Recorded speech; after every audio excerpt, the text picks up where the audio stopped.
Good afternoon, everyone. Thank you for spending your valuable time with the Adapt 2030 channel, looking at 12,000 years of deposit layers, soil, Kyoto, Japan, sterile layer below.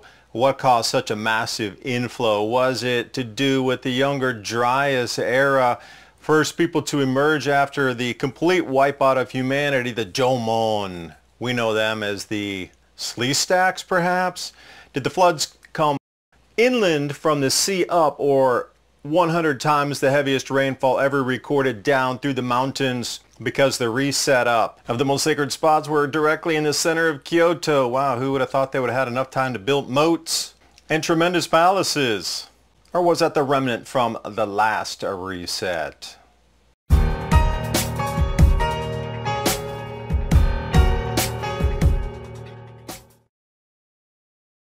And wandering the streets of Kyoto, looking for the Kyoto Museum. Coffee shop stop, had to. Right around this corner from the museum, and lo and behold, the thing that everybody walked right past was the most important exhibit there. The soil layering for the last 12,000 years. At the very bottom we see the cataclysm, for a better term, that wiped out most of humanity down to 10 million breeding pairs or under. That giant rock layer comparatively to the sand layers, the silt layers as we go up in time, and then whoa, right around the 1600s we see another deposit of large rocks. What happened? Resets of society in cycles. That's what happened. So they call it the sterile layer, the sterile layer. And I thought, well, that's an interesting name for it. I've heard it's the barren period before, so let's look into it. The size of the debris washing downhill is this size of stones comparatively to grains of sand. So when we're talking about exponential here, we're talking orders of magnitude in the thousands larger than the normal, at least. So the actual definition of a sterile layer in archaeology is an excavated layer with no cultural materials, meaning no human occupation or activity, which would be expected after a cataclysm of such proportions in the northern hemisphere. And also what I found in Italy when traveling there is where it says Mesolitico, 11,700 years before present, down to, I'll give it 8,000. I'll be generous. There was nothing. They call it the barren period. So we have two areas on the planet that are matching right now that show us no humans were around, no settlements, no civilization for 3,000 years. So what was the event, you might ask? Well, Younger Dryas impact. A lot of people still dispute it, but the evidence is overwhelming that it occurred. Giant comet fragment or some kind of bolide comes rolling in and slams into the ice sheet over Canada, well, what is now northern Michigan / Great Lakes area. 44 kilometers wide, multiplied by 6 to get to miles, and that is the amount of ice ejected. So the Younger Dryas boundary impact field periphery is here just from the direct impact of the ice going where it goes. All the way over to Europe, well, near the Caspian Sea. So if you think that would have disrupted weather patterns across the whole northern hemisphere, you would be correct. Now the actual size of ice in the Carolina Bays, they could never figure out. They never found impactors, but it was these giant chunks of ice that came down from, several hundred miles away with all the same trajectory, all the same angle, and just pelted in that area. And of course it melted. You're talking multi-thousand pound or multi-ton pieces of ice come raining down out of the sky by the millions. And they left that deposit splattering pattern called the Carolina Bays. Might be interesting for you to look at that. So we are far to the right on the chart here. We were coming out of the Ice Age, everything was getting warmer, and then slammed right back into cooling, and that was the disappearance of mammals, fauna, and your saber-toothed tiger, your woolly mammoth, bye-bye. The Fed took the punch bowl away from the party again. The stock market's been betting on March rate cuts, but not so fast. Is this why JP Morgan and UBS are calling for a 23% drop in the S&P? The recession indicator's ringing its most severe alarm in 40 years. Call the proud Americans, the Patriot Gold Group today before it's too late. Mention the Adapt 2030 channel. You're going to get some great in-class service. Also, Patriot Gold Group has a no fee for life IRA where your IRA or 401k can be in physical gold or silver. No fee for life IRA on qualifying rollovers. Give them a call, 888-546-7020. And now on with the video. Which brings us back to the soil layering chart. Might make a little more sense now. What was the event that caused such huge, gigantic, orders of magnitude by thousands of deposition in this layer here? It wasn't one like you see up near in the 1600s at the top of the layering. It was a full layer of massive stones that are out of the ordinary. So my question, how would that affect our society if something like that were to happen today? What about not the full impact, but what about something that was 10 times less severe, 100 times less severe? How much would it affect our fragile society with just-in-time delivery systems, fragile power grids, very fragile society that's so split at the seams that there's barely a society hanging on by a thread that's unwinding as we speak? So you have to think about this. Would you be on your own? Could you survive with others in groups in localized areas? That would be more the question, because that's how society and civilization and population would have re-emerged after such an event. These are valid questions to ask as the magnetic field starts to wane on our planet, as you start to see things are just not right now with the entire system of our Earth, economy. So maybe that's why you're seeing governments behave the way they're doing right now, preparing for such an event inbound, because it is on a cycle.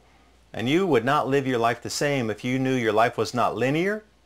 If you knew repeating patterns of time were happening and you ended up smack dab in the middle of one, you wouldn't look out 50 years, 40 years, 30 years for retirement. You'd be getting ready right now. And how would that disrupt society before the event were to hit? One question amongst many in this video. That yellow arrow, is that where the water was pushed through up into, far into the reaches of the mountains there, deep into Kyoto, almost where the inland lake areas are?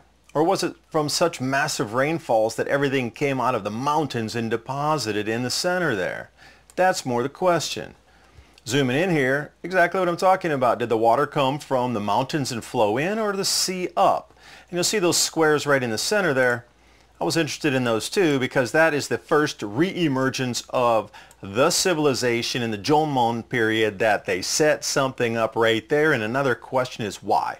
Was it on ley lines? Was it higher elevation? Was it deemed safer? We'll go to Google Maps here and take a look. It's a little more defined now with the city built around it, a maze no less.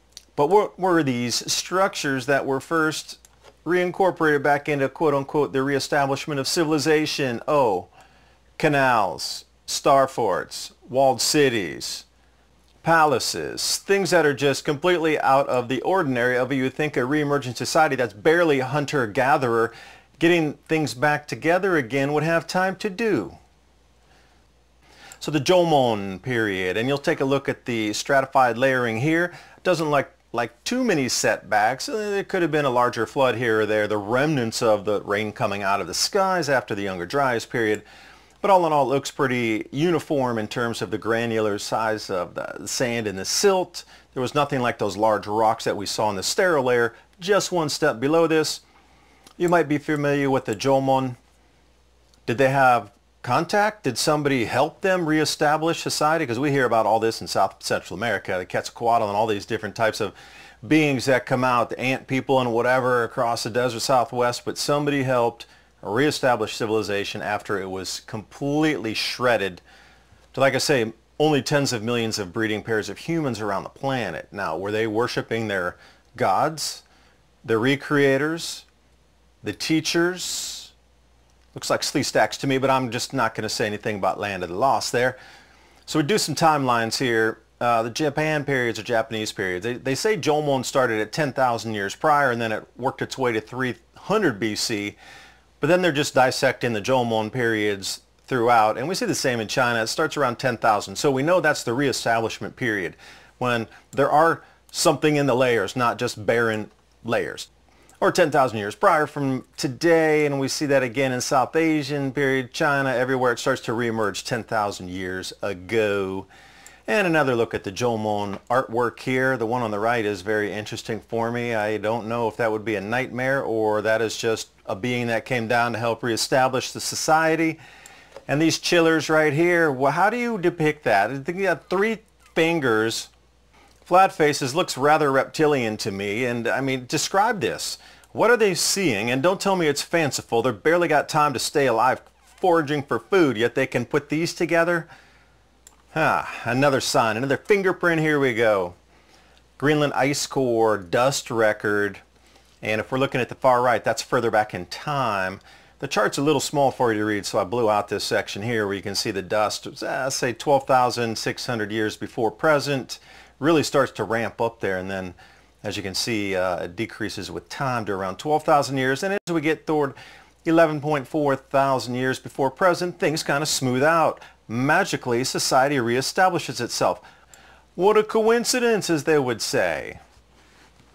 But anyway, everything was wiped out then. The megafauna, your woolly mammoths, the cave bears, the saber-toothed tigers, which they're trying to use DNA to bring back again to rewild areas of the world. Is that a cycle in itself? The technology that we come up to with the apex before we collapse ourselves with the overuse and abuse of technologies? Not sure. Bringing it back to the Neolithic, 10,200 years before present, we see the reestablishment in the Middle East, and then it moves into Sumeria. That makes sense moving the timeline forward. What doesn't is what was before the cataclysm. Jomon period starts strong 9,000 years ago. I'll bring you back so you can take another look at, after that huge wipeout, those that reestablished the world. So my question is, did that inundation bringing all that debris come in through the sea, or did it come out of the air and rip that out of the mountains, and all that gray that you see is just rubble ripped, scoured out of the mountains through the most biblical rainfalls times 10? I'm going to get more into the last couple thousand years of what has been buried also in events that are cyclical. Walls along newly found palaces and those through antiquity that were considered stories in the Kyoto region until they were actually found. Large bouldered walls was story, myth, and legend until it was excavated by accident road building, but hey. I'd like to know what you think about some of the answers to the questions I asked. Please leave it in the comment box below. Also, getting more ready for us to be independent and off systems as much as we can be. Delivery systems are breaking down. We can see everywhere with the Red Sea contagion and a lot of issues of container ships arriving in port in America. And now is really starting to take hold. Jim Willie talked about this probably 5 or 6 months ago when I first heard it. Now others are really taking it on. The deliveries are not inbound as they used to be. So how would you get ready to be more self-sufficient, at least until the supply chains reestablish themselves? Springtime, you're going to have to think about growing food right now. Coming up, planting your gardens. TrueLeafMarket.com, heirloom and organic seeds for any grow zone on the planet. You can get your thumbs green while we're looking at the silty layers of brown, recycling history and the cycles of history, the ebbs and flows of civilization. I'll come at you with part 2 as I'm on the road. Thanks for watching, and I'll see you next time. Bye for now.